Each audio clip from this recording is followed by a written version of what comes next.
जय श्री राम दोस्तों, स्वागत है आपका शिव पुराण विधवेश्वर संहिता।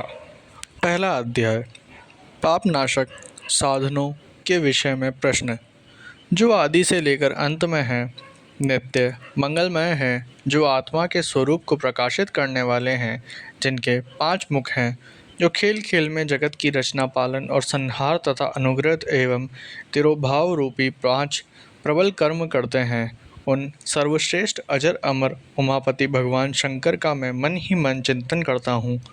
व्यास जी कहते हैं, धर्म का महान क्षेत्र जहाँ गंगा यमुना का संगम है, उस पुण्यमय प्रयाग जो ब्रह्मलोक का मार्ग है, वहाँ एक बार महातेजस्वी महाभाग महात्मा मुनियों ने विशाल यज्ञ का आयोजन किया। उस ज्ञान यज्ञ का समाचार सुनकर पौराणिक शिरोमणि व्यास जी के शिष्य सूत जी वहाँ मुनियों के दर्शन के लिए आए।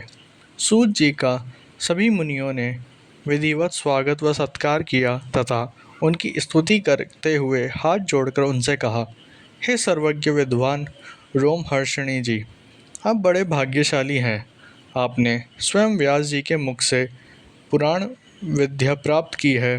आप आश्चर्य स्वरूप कथाओं का भंडार हैं। आप भूत भविष्य और वर्तमान के ज्ञाता हैं। हमारा सौभाग्य है कि आपके दर्शन हुए। आपका यहाँ आना निरर्थक नहीं हो सकता। आप कल्याणकारी हैं। उत्तम बुद्धि वाले सूत जी, यदि आपका अनुग्रह हो तो गोपनीय होने पर भी आप शुभ तत्व का वर्णन करें, जिससे हमारी तृप्ति नहीं होती और उसे सुनने की हमारी इच्छा ऐसी ही रहती है। कृपा कर उस विषय का वर्णन करें। घोरी कलयुग आने पर मनुष्य पुण्य कर्म से दूर होकर दुराचार में फंस जाएगा, दूसरों की बुराई करेगा, पराई स्त्री के प्रति आसक्त होंगे, हिंसा करेंगे, मूर्ख नास्तिक और पशुबद्ध हो जाएंगे। सूत जी, कलयुग में वेद प्रतिपादित वर्ण आश्रम व्यवस्था नष्ट हो जाएगी। प्रत्येक वर्ण और आश्रम में रहने वाले अपने अपने धर्मों के आचरण का परित्याग कर विपरीत आचरण करने में सुख प्राप्त करेंगे।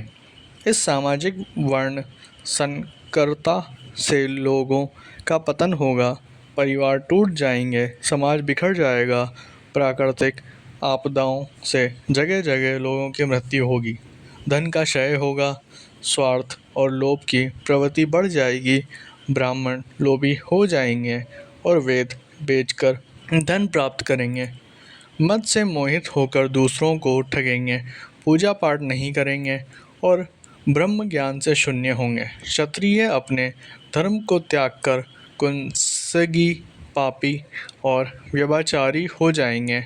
शौर्य से रहित हो वे शूद्रों जैसा व्यवहार करेंगे और काम के अधीन हो जाएंगे। वैश्य धर्म से विमुख हो संस्कार भ्रष्ट होकर कुमार्गी, धनोपार्जन परायण होकर नाप तोल में ध्यान लगाएंगे। शूद्र अपना धर्म कर्म छोड़कर अच्छी वेशभूषा से सुशोभित हो व्यर्थ घूमेंगे। वे कुटिल और ईर्ष्यालु होकर अपने धर्म के प्रतिकूल हो जाएंगे, कुकर्मी और वाद विवाद करने वाले होंगे। वे स्वयं को कुलीन मानकर सभी धर्मों और वर्णों में विवाह करेंगे।